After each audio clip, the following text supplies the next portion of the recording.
Hey guys, welcome back. Halloween is over, so I'm jumping right into Thanksgiving crafts. And after creating that layered Halloween wreath, you guys asked me for more of those, so today I'm sharing a layered Thanksgiving wreath.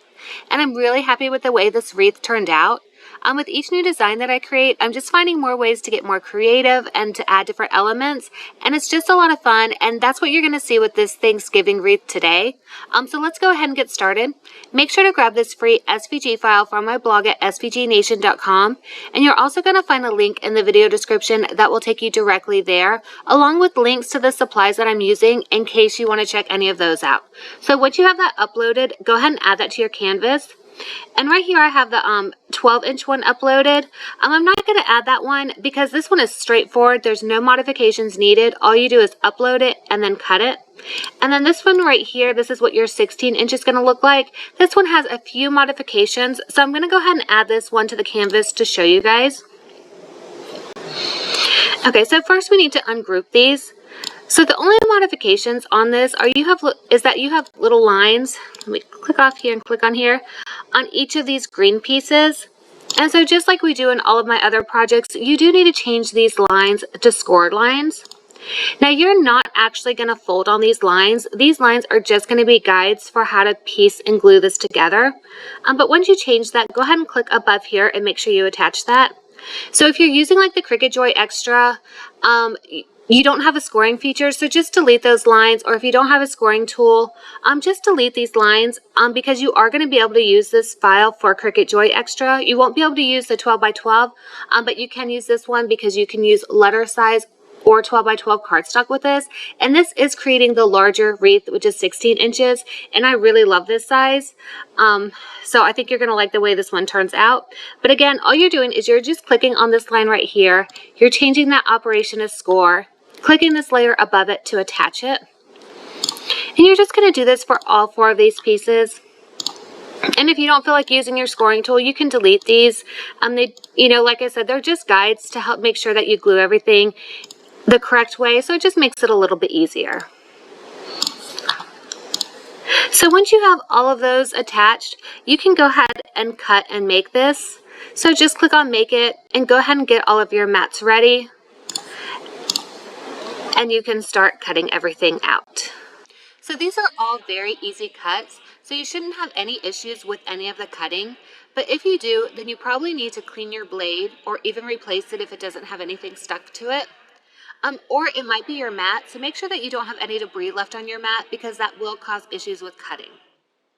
And so, like I said before, there are 2 different file types, and they are mostly assembled the same way. The only difference is with a 12 by 12 size, you don't have to piece together those bottom 3 layers. So that part's going to go a lot quicker for you, and it does use a lot less paper because of this. But if you are making a larger size, then you are going to need to piece together those layers, starting with that bottom green layer. And if you did use a scoring tool, then you can use those score lines to line everything up easily. And then you're just gluing those pieces together by gluing each of those tab pieces underneath that other layer. And then after you have your green piece ready to go, you're going to go ahead and add your string to hang your wreath. And you're going to do this for the 12 by 12 one as well. And you do need to do this before you glue any of your other layers on. So you're just going to tie a knot in the string with that knot facing the back of your wreath.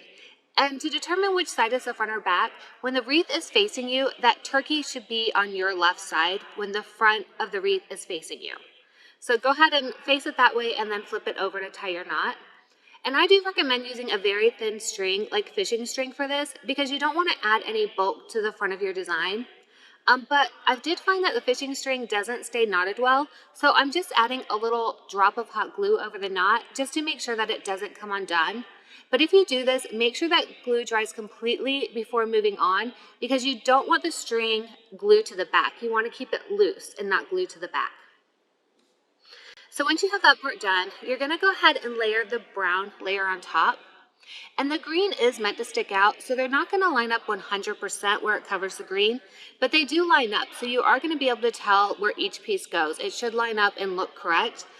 So make sure you line it up first before you glue it because you don't want to glue anything on backwards or in the wrong spot.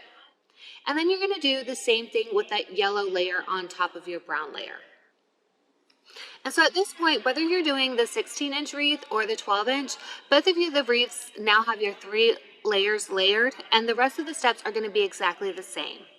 So you're going to glue on your next layer of items, and those items are going to be your turkey base, and then those red turkey feathers. And those red turkey feathers, they're kind of like a puzzle, so you're going to need to flip them and line them up until you find the exact location. And so make sure that you do that, and actually make sure you do that with all the pieces before you glue anything down. That way you know you're gluing everything exactly where it goes. And now you're also gluing on those 2 orange pumpkins, the glitter pumpkin, and then the 2 red leaves.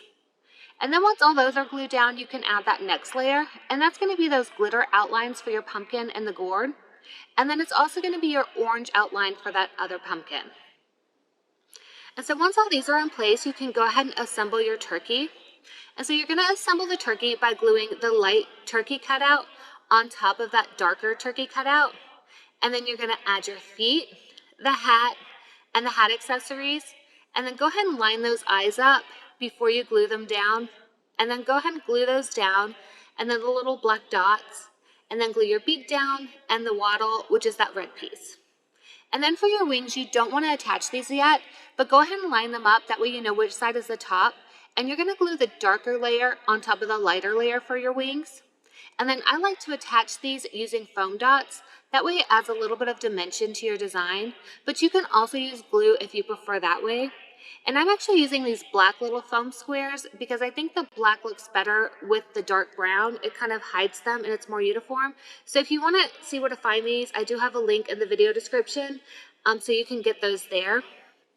And then I'm also using these foam dots to attach that turkey to the wreath. But again, you can glue this down, but I really just like the way it looks with that added layer of dimension.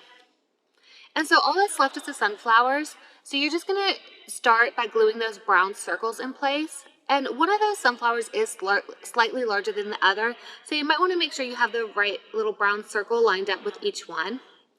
And I also like to use foam dots to attach the sunflower, but I only place the foam dots around the inside because I like to leave those leaves unattached. And then to attach the sunflowers, all you're going to do is line them up with the space on your wreath, and there is no correct way to attach it, so you're just going to kind of turn until you think it looks good with those leaves underneath, and then just press it down to attach. And then you can use a pen or something similar to roll the leaves up, and this is why I don't like to put those foam dots in the middle, and if you're gluing, you may not want to glue on the outside, you only want to glue in the middle, because rolling them kind of gives like a more realistic look. And that's all there is to it. And since this is so light and there's that string in the back for hanging it, you can easily hang this just using a small nail.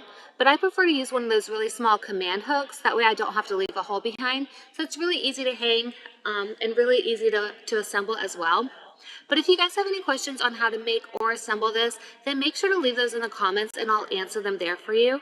And I would also love to see your guys' wreaths, so make sure that you tag me on social media if you guys make these, or let me know in the comments if you plan to make this, or let me know any other type of wreath that you guys might like to see. But before you go, make sure that you give this video a like, and thank you guys so much for watching. Bye.